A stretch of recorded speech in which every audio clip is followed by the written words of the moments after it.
तो जैसे जैसे दिन आगे बढ़ रहे हैं गाजा में युद्ध और गंभीर होता जा रहा है।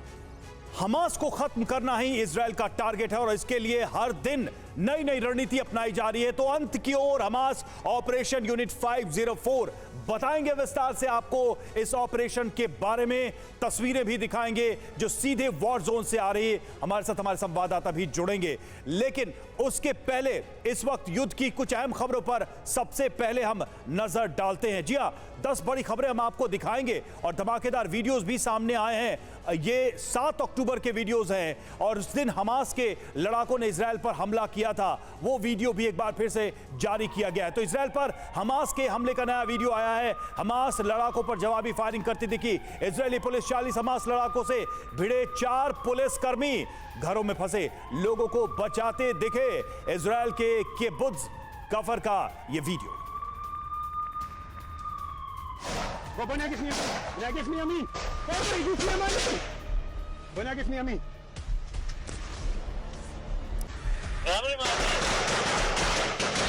צאן!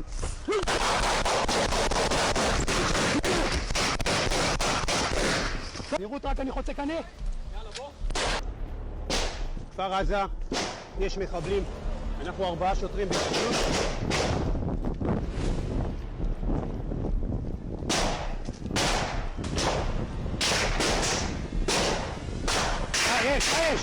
מה יש?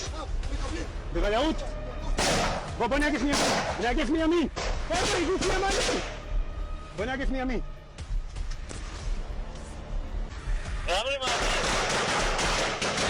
צאן!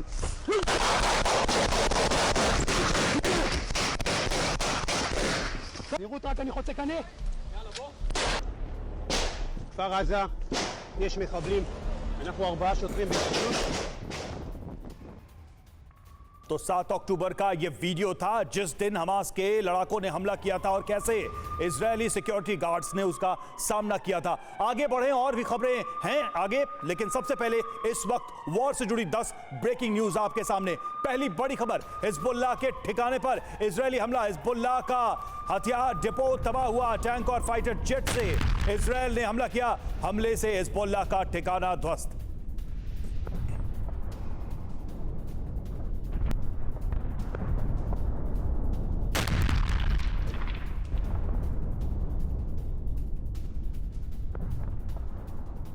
अगली बड़ी खबर, ब्रेकिंग न्यूज आपके सामने। गाजा में आईडीएफ के हमले में कई इमारतें तबाह। बमबारी के बाद पूरे इलाके में फैला धुआं। हमास के सुरंग वाले ठिकानों पर हमला।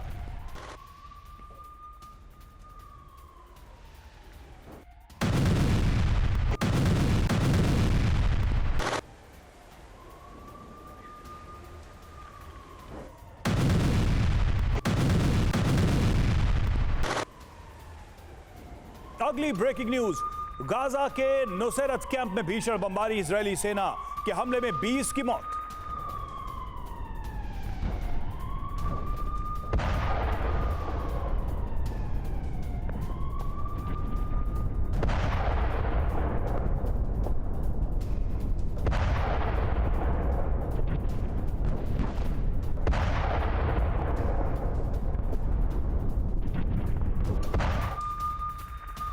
दक्षिण इजरायल में भीषण बमबारी। इजरायली फाइटर जेट ने बम गिराए। हिजबुल्लाह के ठिकानों को बनाया निशाना। इजरायली हमले में हिजबुल्लाह को भारी नुकसान।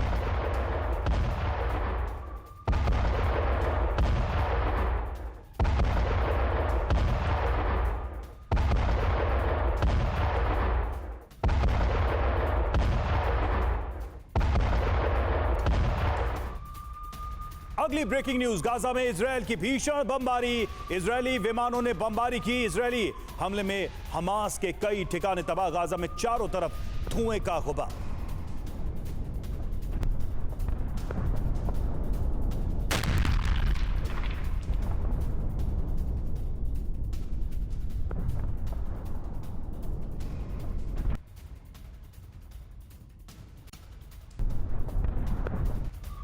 और खान यूनिस में आईडीएफ की स्ट्राइक। आईडीएफ की बमबारी से भीषण तबाही। कई रिहायशी बिल्डिंग्स जमींदोज, मलबे में दबे लोगों का रेस्क्यू जारी।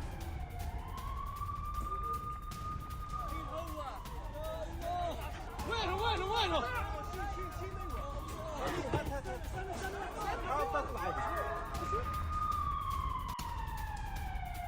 अगली खबर, जबालिया कैंप में आईडीएफ का हमला, हमास के ठिकाने पर फायरिंग, तोप से भी हमास पर दागे गए गोले।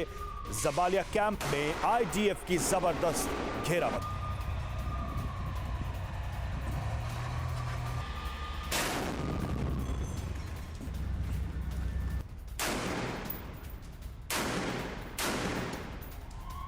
ईरान के जंगी प्लान का बड़ा खुलासा। अगली खबर, इजरायल पश्चिम के खिलाफ प्लानिंग, अफ्रीका के सहारा में लड़ाकों की ट्रेनिंग, इजरायल पर नए हमले की तैयारी।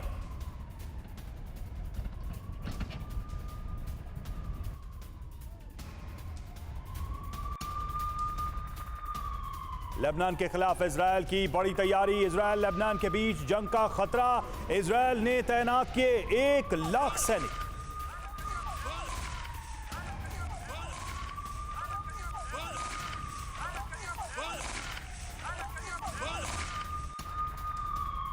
जंग के बीच इजरायल की नई मुसीबत, बर्फबारी के बीच जंग लड़ने में दिक्कत, लेबनान सीमा पर हो रही है बर्फबारी। बर्फबारी पर आईडीएफ का दावा, हम अपनी सीमा की सुरक्षा कर रहे हैं। आईडीएफ का दावा, बर्फबारी में भी जंग लड़ने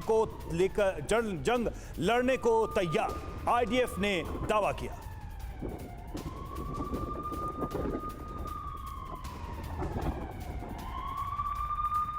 तो बैटल ऑफ गाजा की तमाम बड़ी खबरें हम आपके सामने रखेंगे, अपडेट्स देंगे। उससे पहले भारत की शान की एक जानदार तस्वीर हम आपको दिखाने जा रहे हैं। आत्मनिर्भर भारत बनने की दिशा में एक और बड़ा कदम, स्वदेशी एंटी शिप मिसाइल का सफल परीक्षण। भारतीय नौसेना ने किया सफल परीक्षण, डीआरडीओ के साथ मिलकर किया तैयार।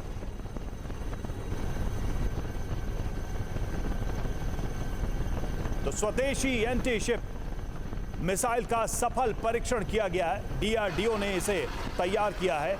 आत्मनिर्भर भारत बनने की तरफ एक और कदम।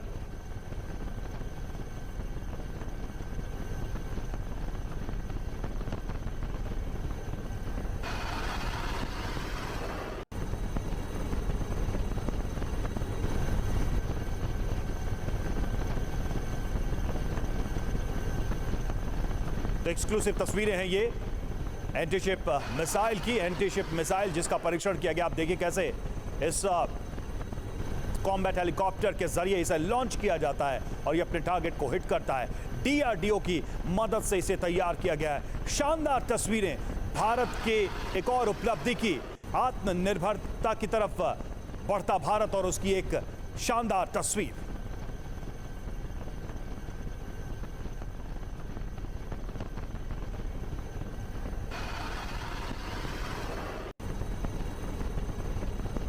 तो एंटी शिप मिसाइल का सफल परीक्षण किया गया है। ये देखिए, इन तस्वीरों से एक संदेश साफ तौर पे जा रहा है कि भारत अब अपनी सुरक्षा के मामले में आत्मनिर्भरता की तरफ तेजी से कदम बढ़ा रहा है। डीआरडीओ की मदद से तैयार एंटी शिप मिसाइल का सफल परीक्षण किया है भारत।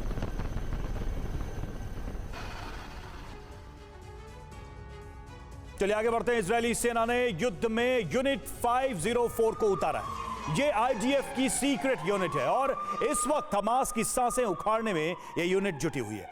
आईडीएफ की यूनिट 504 कैसे ऑपरेट करती है, कैसे ऑपरेशंस को अंजाम दे रही है, ये भी आपको बताएंगे। आपको ये भी बताएंगे कि कैसे युद्ध में इजरायल ने अपनी रणनीति बदली है और बेहद गुप्त तरीके से हमास पर विजय का प्लान बनाया है। साथ ही आपको ये भी बताएंगे कि इजरायल और हमास के बीच क्या कोई अंडर टेबल डील भी हो रही है, क्या सीज फायर का प्लान बन रहा है, क्या बंधकों को छुड़ाने के लिए हाथ मिलाया जा रहा है। पूरी डिटेल, पूरी खबर विस्तार के साथ आपके सामने रखेंगे, पूरे विश्लेषण के साथ आपके सामने सब कुछ होगा। ये जो प्लान है इजरायल का इस यूनिट को लेकर, वो भी हम आपको विस्तार से बताएंगे। हमास के खिलाफ युद्ध में यूनिट 50 की एंट्री, जो अहम खबर है इस वक्त की, वो आपके सामने। सबसे पहले आईडीएफ की सबसे खतरनाक यूनिट ने संभाल लिया है मोर्चा। जी हां, इजरायली सेना को मुहैया करा रही है खुफिया जानकारी। तो युद्ध में आईडीएफ की यूनिट 504 की एंट्री हो चुकी है और ये कैसे काम करता है ये भी हम आपको बता रहे हैं। आईडीएफ की यूनिट 504 हमास पर तगड़ा वार है। ये इजराइल का क्या है यूनिट 504? इजरायली सेना की एक खुफिया यूनिट है। ये क्या करती है? खुफिया जानकारी जुटाने का काम, इंटेल इकट्ठा करने का काम और सैन्य ऑपरेशन में आईडीएफ की मदद करने के लिए यह यूनिट सबसे कारगर साबित होती जा रही है। जल्दी से हम समझते हैं एक बार फिर से क्या है यूनिट 504। तो इजरायली सेना की खुफिया यूनिट है, इंटेलिजेंस जुटाना ये इसका मुख्य कार्य है। क्या करती है? तो खुफिया जानकारी जुटाने का काम है। सैन्य ऑपरेशंस में आईडीएफ की मदद, जो इंफॉर्मेशन यूनिट 504 इकट्ठा करती है उसके मदद से आईडीएफ अपने आगे की युद्ध की रणनीति बनाती है। कैदियों से पूछताछ के आधार पर यह जानकारी जुटाई जाती है। ग्राउंड ऑपरेशन चलाकर यह सारी जानकारी जुटाई जाती है। पूरा इंफॉर्मेशन नेटवर्क तैयार किया जाता है और इसके मदद से आईडीएफ अपने मिशन को आगे बढ़ा रही है। सबसे बड़ी बात यह है कि इस वक्त इंफॉर्मेशन यानी इंटेल, इसकी इंपॉर्टेंस बहुत है क्योंकि आईडीएफ का लक्ष्य क्या है? कम नुकसान के साथ अपने ऑपरेशन को सक्सेसफुल बनाना। करेंगे इस पर विस्तार से बातचीत। हमारे साथ हमारे मेहमान भी जुड़ चुके हैं। अचल मल्होत्रा पूर्व राजदूत हमारे साथ इस वक्त मौजूद है और साथ ही कर्नल शैलेंद्र सिंह हमारे साथ रक्षा विश्लेषक मौजूद हैं। कर्नल शैलेंद्र सिंह, हम बात कर रहे हैं यूनिट 504 की, एक ऐसे यूनिट की जो जानकारी जुटाता है, इंटेल गैदर करता है आईडीएफ के लिए। इस युद्ध में इस वक्त, इस मोमेंट पे, इस पॉइंट ऑफ टाइम पे यूनिट 504 की इंपॉर्टेंस क्या देखते हैं?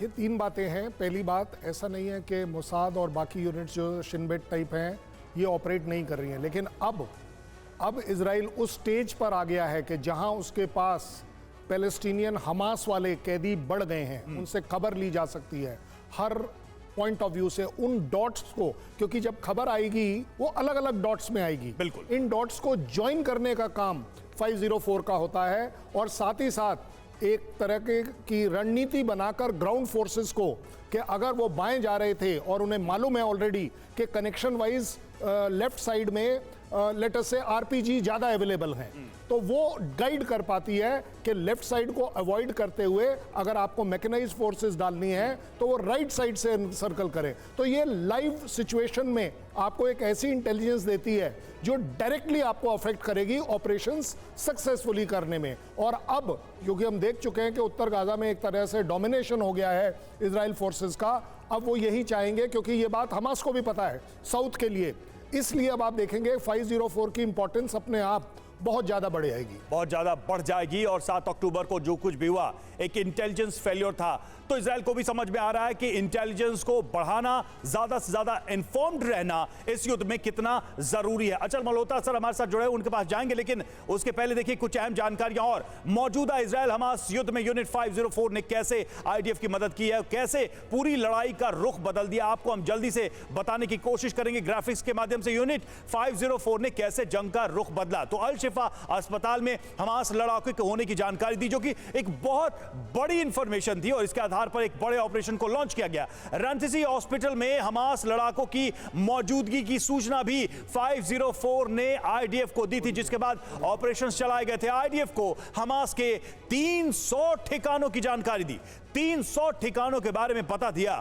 और आईडीएफ ने उनमें से 100 ठिकानों को निशाना बनाया, क्योंकि आईडीएफ के लिए यह जानना बेहद जरूरी है कि कहां पर हमास के लड़ाके हैं और कहां कैसे हमला करना है। सेना के लिए गाजा का डिटेल मैप तैयार किया ताकि ग्राउंड ऑपरेशन में जो मूवमेंट है वो सही दिशा में हो सके, और यूनिट 504 के मैप से ग्राउंड ऑपरेशन चलाने में काफी मदद मिली है। तो ये हेल्प रहा है 504 का अभी तक, और ये जो इंफॉर्मेशन गैदरिंग का काम है वो लगातार जारी है। तो यूनिट 504 इजरायली सेना का एक अलग यूनिट है। ये मोसाद और शिन बेट से कैसे अलग है आपको जल्दी से हम वो भी बताते हैं। तो देखिए क्यों अलग है यूनिट 504। जंग के बीच यानी वॉर चल रही है, ठीक उसी समय खुफिया इनपुट जुटाने में माहिर है। इजराइल के दुश्मनों के खिलाफ गुप्त ऑपरेशन में भी ये माहिर है, और यूनिट 504 लंबे समय से लेबनान में सक्रिय है। तो एक बड़ा एक्सपोजर है इसके पास, और 7 अक्टूबर के बाद इजराइल में फिर से ये एक्टिव हुआ है। जैसा कि हम बात भी कर रहे थे, 7 अक्टूबर की घटना के बाद से इजराइल ने इंफॉर्मेशन गैदरिंग पर बहुत ज्यादा फोकस किया है और उसमें इस यूनिट 504 की अहमियत साफ समझ में आती है। हमारे साथ हमारे सहयोगी इस वक्त वॉर जोन में, हमारे साथ विपिन चौबे वॉर जोन में मौजूद हैं, हमारे साथ जुड़ चुके हैं, चलेंगे उनके पास। उसके पहले अचल मल्होत्रा सर, आपसे मैं ये सवाल करना चाह रहा हूं, हम यूनिट 504 की हम बात कर रहे हैं, लेकिन 504 के अलावा जैसा कि शैलेंद्र सर भी कह रहे थे कि पूरा कॉस्मोस है इंटेलिजेंस का, इजराइल का, वो पूरा कॉस्मोस इस वक्त क्या एक्टिव है और उसमें 504 की कितनी बड़ी भूमिका आप देख पा रहे हैं? देखिए, अब सिर्फ यूनिट 504 की बात नहीं करें, इन जनरल इंटेलिजेंस की कितनी वैल्यू है किसी भी देश की सुरक्षा के लिए, ये अपने आप में एक बहुत ही इंपॉर्टेंट इशू है। इनफैक्ट 7 अक्टूबर को इंटेलिजेंस फेलियर को ही काफी हद तक जिम्मेदार ठहराया गया कि किस तरह से सरप्राइज अटैक हमास ने किया और इजराइल की इंटेलिजेंस एजेंसी जिसकी पूरी दुनिया में डंका बजता है, उन्हें इस बारे में कोई भी खबर नहीं थी। तो मुझे लगता है कि ये जो अब इंटेलिजेंस को इन्होंने एक्टिवेट किया है, वो तो पहले से ही होना चाहिए था। वो इंटेलिजेंस फेलियर चलिए अब छोड़ दीजिए, वो तो 7 अक्टूबर की बात खत्म हो गई है। अब ग्राउंड पे इंटेलिजेंस इनपुट्स के बेसिस पे आर्मी आगे बढ़ेगी और जो बढ़ रही है, और अब देखना होगा कि इजराइल की इंटेलिजेंस एजेंसीज जो हैं किस हद तक जो उनकी इंटरनेशनल रेपुटेशन है, जो एंटीबे एयरपोर्ट पे जो इन्होंने ऑपरेशन करके अपने होस्टेजेस को छुड़वाया था कई साल पहले, वो रिस्टोर कर पाते हैं या नहीं कर पाते। बहरहाल ये तो युद्ध का एक एस्पेक्ट है। ज्यादा इंपॉर्टेंट बात यह है कि ये युद्ध कब तक चलता रहेगा। 13,000 पैलेस्टीनियंस मारे जा चुके हैं और अनफॉर्चुनेटली उसमें से आप देखिए करीब 9,000 औरतें और बच्चे हैं। तो सिविलियन, बिल्कुल सर, ये बहुत अहम सवाल है कि ये युद्ध कब तक चलेगा और कब तक ऐसे ही ये विनाश लीला चलती रहेगी। लौटेंगे इस सवाल पर भी। विपिन हमारे साथ जुड़े। विपिन, एक तरफ हम इंटेलिजेंस की बात कर रहे हैं, लेकिन हम दूसरी तरफ ये भी देख रहे हैं कि इजराइल के शहरों पर अभी भी हमले हो रहे हैं, अभी भी हमास की तरफ से, हिजबुल्लाह की तरफ से रॉकेट मिसाइल दागी जा रही हैं। क्या अपडेट देना चाहेंगे आप वॉर जोन से हमारे दर्शकों को? देखिए रवि, ये तमाम जो रॉकेट और मिसाइल्स इस वक्त तेल अवीव समेत इजराइल के तमाम शहरों पर गिर रही हैं, ये इस बात की परिचायक है कि अभी भी ये युद्ध हमास की तरफ से चल रहा है। हमास ने सरेंडर नहीं किया है। ये बात जरूर इजरायली फोर्सेस दावा कर रही हैं कि हम गाजा पट्टी को 2 टुकड़ों में बांट चुके हैं, नॉर्थ गाजा में हम 60% से ज्यादा जमीन पर कब्जा कर चुके हैं, लेकिन हकीकत यह है कि हमास ने सरेंडर नहीं किया है। मैं इस वक्त गाजा से महज आप समझिए 1 किलोमीटर की दूरी पर हूं और ये अंतिम छोर है इजराइल का जहां पर मैं चल रहा हूं।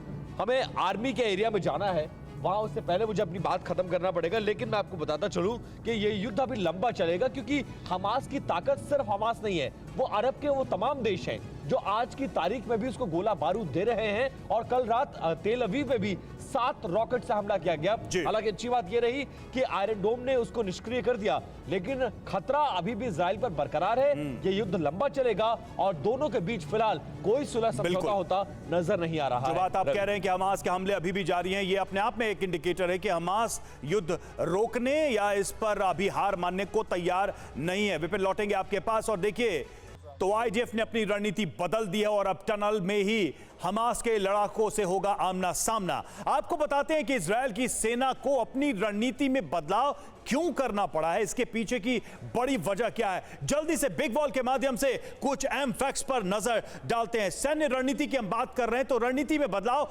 आईडीएफ का प्लान या फिर दबाव। जमीन पर मौजूद हमास का नेटवर्क दबा हुआ है और गाजा में ग्राउंड ऑपरेशन जारी है। सुरंगों में हमास के खात्मे का प्लान बनाया गया है। तो यह रणनीति है। आम नागरिकों की मौत पर भारी विरोध का सामना करना पड़ रहा है इजराइल को, तो इसको भी ध्यान में रखा गया है कि यहां पर कुछ जो है स्थिति सुधरे।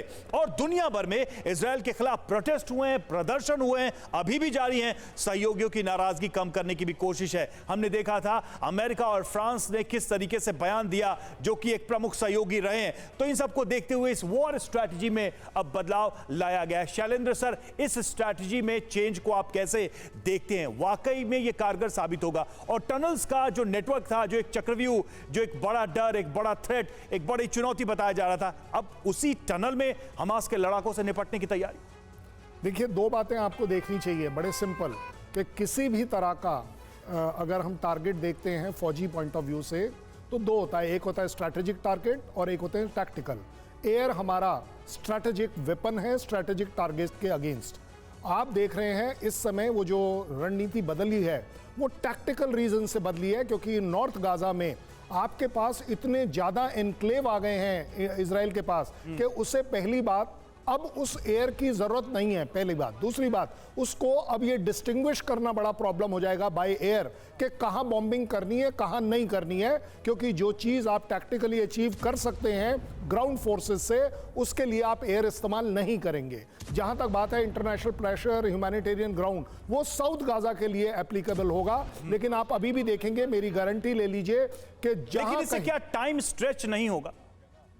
नहीं, टाइम तो देखिए, जब नॉर्थ गाजा में आपके फोर्सेस इतने सारे एनक्लेव बना लिए हैं, ऐसा समझा जाता है 70 to 80% एरिया आपके ओन फायर के अंडर है, तो मुझे नहीं लगता कि एज अ कमांडर टैक्टिकल मैं ग्राउंड पर एयर फोर्स को बीच में लाऊंगा, क्योंकि उससे मेरा ऑपरेशन रुकता है, क्योंकि जितनी देर एयर आती है उतनी देर ग्राउंड ऑपरेशन नहीं होता है।